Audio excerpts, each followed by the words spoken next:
धोक्यात काळजीवाहू बनून कोणीही सूत्र हलवू नयेत असा टोला शिवसेनेचे प्रवक्ते संजय राऊत यांनी लगावलाय। उद्धव ठाकरे ज्यांच्याबद्दल सातत्याने चर्चा होते ते निर्णयावर ठाम आहेत, ज्यांच्याकडे बहुमत आहे त्यांनी सरकार बनवावं असंही आजच्या पत्रकार परिषदेत राऊत यांनी म्हटलंय। भाजप सेनेच्या चर्चेत मध्यस्थाची गरज नाही आणि शरद पवार दिल्ली समोर झुकले नाहीत, उद्धव ठाकरेही झुकणार नाहीत असंही त्यांनी म्हटलंय। शिवसेना खासदार आणि जिल्हा प्रमुखांची मुंबईत बैठक आयोजित करण्यात आली। उद्धव ठाकरे ही बैठक घेणार असल्याचं कळतंय। लोकसभेच्या वेळेत ठरलेल्या फॉर्म्युलानुसार सत्ता स्थापन होईल असं पुन्हा एकदा सेनेकडून सांगितलं जात आहे। नितीन गडकरी हे नागपूरमधून निघून आता मुंबईला पोहोचलेत। राज्यातल्या सत्ता पेचावर ते तोडगा काढणार का याकडे आता लक्ष असेल। काही दिवसांपूर्वीच मुख्यमंत्री देवेंद्र फडणवीस यांनीही गडकरींची दिल्लीत भेट घेतली होती। त्यानंतर काल गडकरींनी राष्ट्रीय स्वयंसेवक संघाचे सरसंघचालक डॉ. मोहन भागवत यांची नागपुरात भेट घेतली होती। निवडणुकांचा निकाल लागून 15 दिवस होऊन गेलेत, पण राज्यातला सत्ता पेच अजूनही सुटलेला नाही। सर्वात मोठा पक्ष म्हणून जनतेला मिळालेला जो कौल आहे तो भाजपनं अजूनही सत्तेचा दावा अजून राज्यपालांकडे केलेला नाही। आज सत्ता स्थापनेचा दावा करण्याचा अखेरचा दिवस आहे। कुणीही सत्ता स्थापनेसाठी दावा केला नाही तर राज्यात संकट उभं राहू शकतं। 9 नोव्हेंबरला विधानसभेची मुदत संपते आहे। भाजपचं सरकार येईल पण त्याला वेळ लागेल अशी माहिती दिल्ली भाजपमधल्या उच्चस्तरीय सूत्रांकडून मिळते आहे। संभाजी भिडे गुरुजी हे वर्षा निवासस्थानी दाखल झाल्याचं कळतंय। मुख्यमंत्री देवेंद्र फडणवीस यांच्या भेटीसाठी ते तिथे आता मुंबईत पोहोचलेले आहेत। काल उद्धव ठाकरेंची भेट घेण्याचा प्रयत्न भिडे गुरुजींनी केला होता। दिल्लीतल्या महाराष्ट्र सदनात काल 6.5 तास तब्बल भाजप आणि आरएसएस अर्थात राष्ट्रीय स्वयंसेवक संघाच्या नेत्यांची बैठक झाली। 5 केंद्रीय मंत्री बैठकीला उपस्थित होते। राजकीय परिस्थिती राज्यातली यावर तोडगा काढण्याबद्दल चर्चा झाल्याची माहिती कळतेय। शिवसेना नेते आणि आमदारांची महत्त्वपूर्ण बैठक काल मातोश्रीवर झाली, ज्यात सत्तेत निम्मा वाटा आणि 2.5 वर्ष मुख्यमंत्रीपद देण्यावर शिवसेना आमदार ठाम आहेत।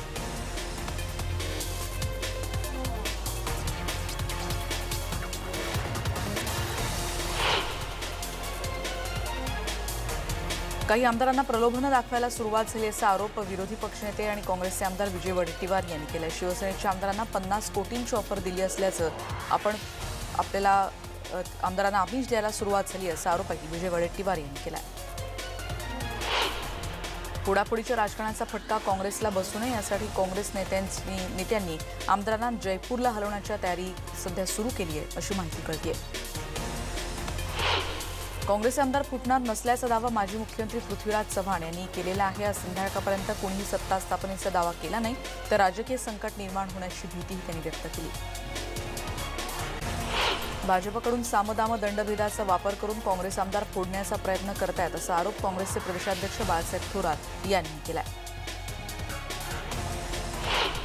तर महायुतीला सत्तेचा कौल मिळालेला आहे आणि त्यामुळे त्यांनी सरकार बनवावं असं मत राष्ट्रवादीचे खासदार सुनील तटकरे यांनी व्यक्त केलं। भाजप शिवसेना सत्तेसाठी भांडत असल्याची टीका धनंजय मुंडेंनी केली आहे। दोन्ही पक्ष एकमेकांना गोड बातमी देणार असल्याचं सांगतात, पण प्रत्यक्षात किती कडू बोलतात अशा शब्दात धनंजय मुंडेंनी या दोन्ही पक्षांना टोला लगावलाय। राष्ट्रवादी काँग्रेसचे नेते अध्यक्ष शरद पवार यांनी कोकण दौरा काल रद्द केला आणि कराडमधल्या कार्यक्रमानंतर ते मुंबईत दाखल झाले।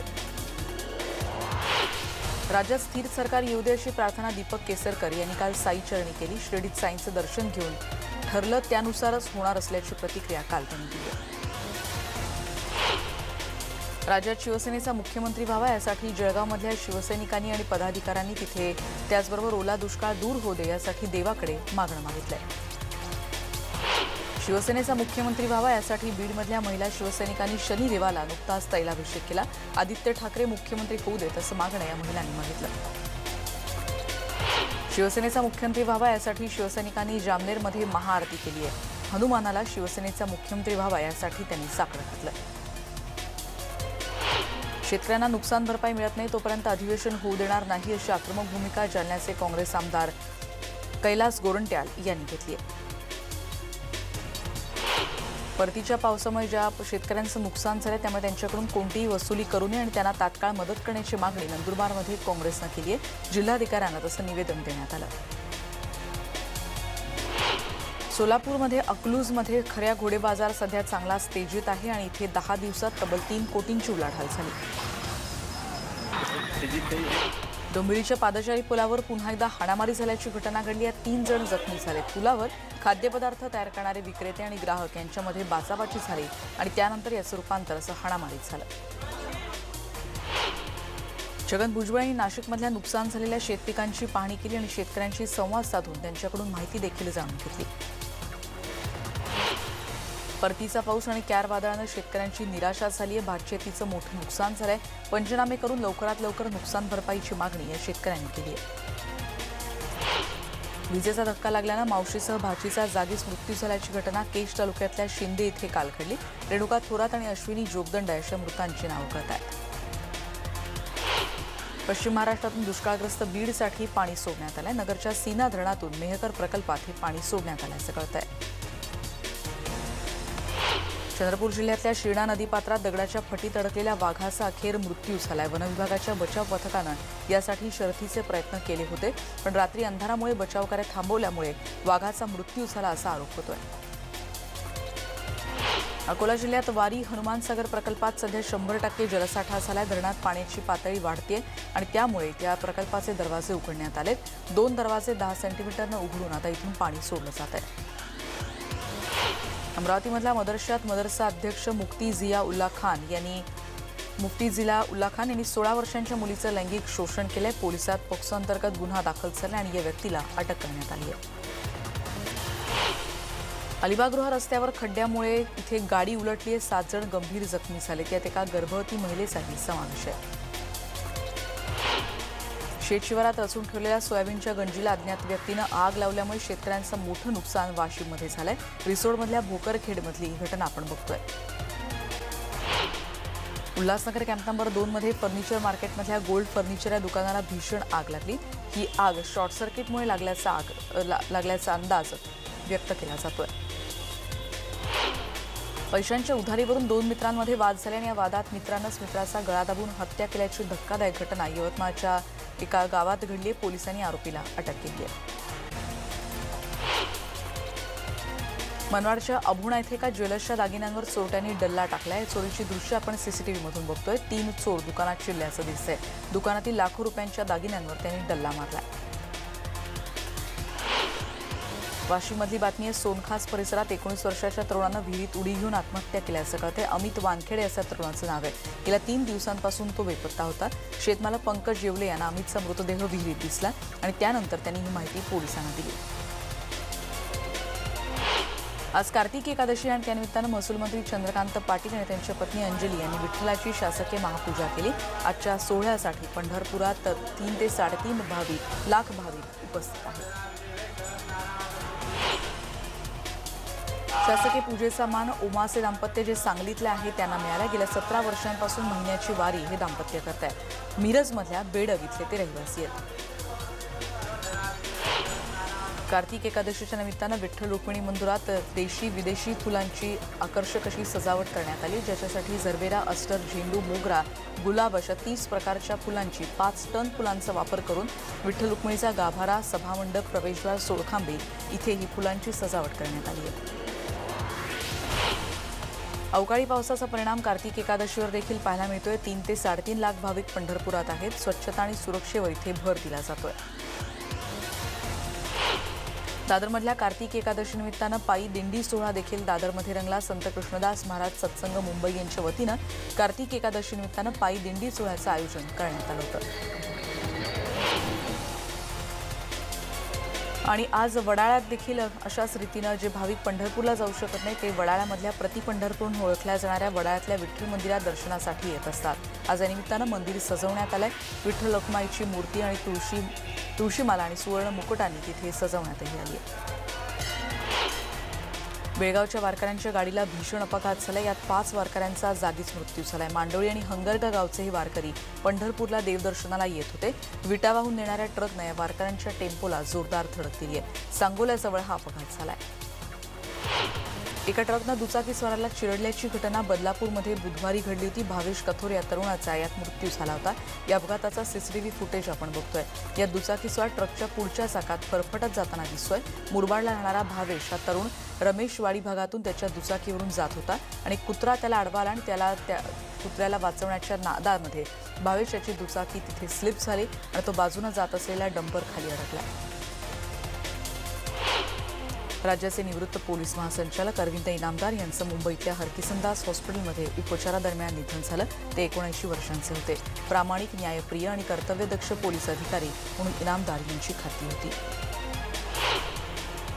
वाशिम जिल्ह्याच्या मंगरुळपीर तालुक्यातल्या सावरगाव कान्होबा गावच्या शेतशिवारात पोल्ट्री फार्ममध्ये रानबोक्यानं हल्ला केला आणि 150 कोंबड्यांना ठार केलाय. शेतीला जोडधंदा म्हणून आपल्या शेतामध्ये इथे पोल्ट्री फार्म उभारून कावेरी जातीच्या कोंबड्या हा शेतकरी पाळत होता.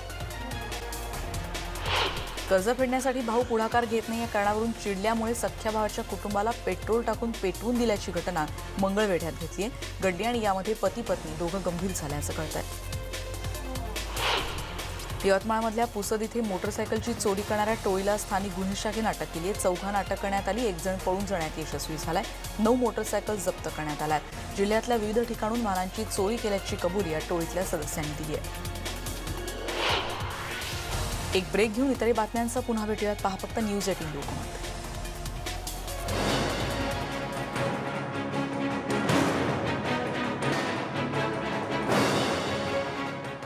आता पुन्हा एकदा बातम्यात थोडक्यात आपण बघणार आहोत. भाजपचे दिग्गज नेते लालकृष्ण अडवाणी यांचा जन्मदिन आणि त्यानिमित्तानं पंतप्रधान नरेंद्र मोदी यांनी अडवाणीच्या निवासस्थानी त्यांची भेट घेऊन त्यांना शुभेच्छा दिल्यात. यावेळी अमित शहा आणि JP नड्डा देखील उपस्थित होते. बेळगावमधून आली एक बातमी. जम्मूमध्ये सीमा भागातील एक जवान शहीद झाले. दहशतवाद्यांशी लढताना बेळगाव जिल्ह्यातले उजगावचे सुपुत्र त्यांना वीरमरण आले. 22 वर्षांचे राहुल सुळगेकर गेल्या 4 वर्षांपूर्वीच मराठा रेजिमेंटमधून सैन्य दलात भरती झाले होते. जम्मूमध्ये दहशतवाद्यांशी मुकाबला करताना त्यांना वीरमरण आलंय. आज रात्री त्यांचं पार्थिव उजगावात येण्याची शक्यता वर्तवली जाते.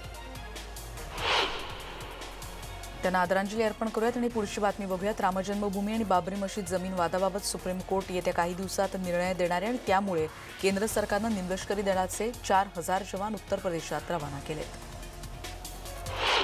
याच पार्श्वभूमीवर भारताचे सरन्यायाधीश रंजन गोगोई यांनी उत्तर प्रदेशचे मुख्य सचिव आणि DGPंची बैठक बोलावली.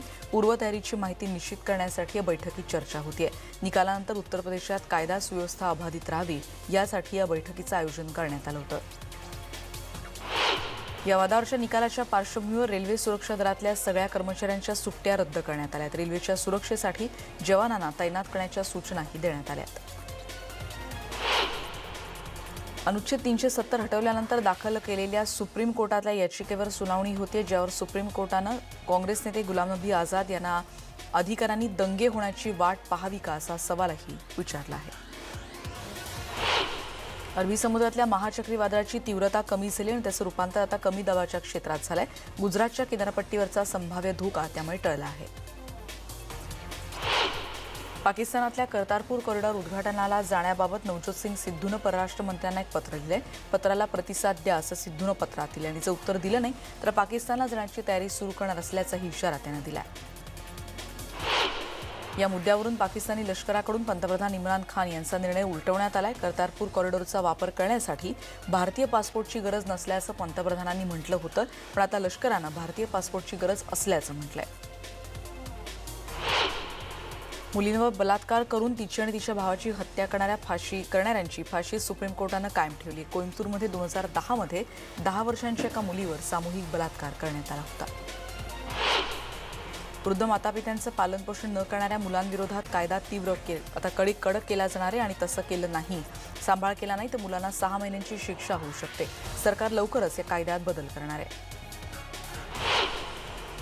काश्मीर खोऱ्यामध्ये काल झालेल्या तुफान बर्फवृष्टीमुळे 4 जणांचे बळी गेल्याचं कळतंय. यात लष्कराच्या 2 हमालांचाही समावेश आहे. हिमाचल प्रदेशातल्या मनालीमध्ये तुफान बर्फवृष्टी सुरू आहे आणि तिथलं जनजीवन विस्कळीत झालंय. खबरदारीचे उपाय म्हणून इथे अनेक रस्ते बंद करण्यात आले. कॅलिफोर्नियात हेलिकॉप्टर एका घरावर कोसळलंय. सुदैवाने यात कोणीही गंभीर जखमी नाही आणि ज्या घरावर विमान कोसळलं त्या घरातल्या दोघांना वाचवण्यातही यश आलंय. भारत बांगलादेश यांच्यातली दुसरी T20 सामना काल पार पडला, ज्यात भारतानं 8 गडी राखून बांगलादेशवर विजय मिळवलाय. रोहितनं 43 चेंडूत 6 षटकार आणि 6 चौकार ठोकून 85 धावांची काल तुफान खेळी केली. त्यामुळे भारताचा विजय सुकर होऊ शकला. भारतीय संघाचं नेतृत्व करण्याची संधी मिळालेल्या रोहित शर्मानं एक विक्रम केलाय. भारताकडून 100 आंतरराष्ट्रीय सामने खेळणारा रोहित पहिला खेळाडू ठरलाय. भारतीय गोलंदाजांनी बांगलादेशच्या खेळाडूंना मैदानात टिकू दिलं नाही आणि त्यामुळे 20 ओव्हरमध्येच बांगलादेशला 153 धावांपर्यंत मजल मारता आली. जानेवारीमध्ये होणाऱ्या FIH प्रो लीगच्या दुसऱ्या पर्वात भारतीय हॉकी संघ पदार्पण करणारे आणि टोकियो ऑलिम्पिकच्या तयारीसाठी ही स्पर्धा महत्त्वपूर्ण मानली जाते. डग्लस कोस्टानं दुखापतग्रस्त वेळेत केलेल्या निर्णायक गोलमुळे युव्हेंटसनं लोकोमोटिव्ह मॉस्को संघाचा 2-1 असा पराभव केला. पानिपत हा सिनेमा प्रदर्शनापूर्वी चांगलाच चर्चेत आहे. अफगाणी शासक अहमद अब्दाली याच्या जीवनावर पानिपत हा सिनेमा आधारित आहे. सैफ अली खान तांडव या वेबसिरीजमध्ये काम करतोय. आजपासून वेबसिरीजच्या शूटिंगला पतौडी पॅलेसमधून तो सुरुवात करेल. अजय देवगण रामसे ब्रदर्सच्या जीवनावर एक चित्रपट तयार करणार आहे आणि तशी घोषणा त्यानं केली. रामसे ब्रदर्सनी बॉलिवूडमध्ये हॉरर चित्रपटांची मालिका सुरू केली होती. एक ब्रेक घेऊन परत भेटणार आहोत. पहा फक्त न्यूज 18 लोकमत.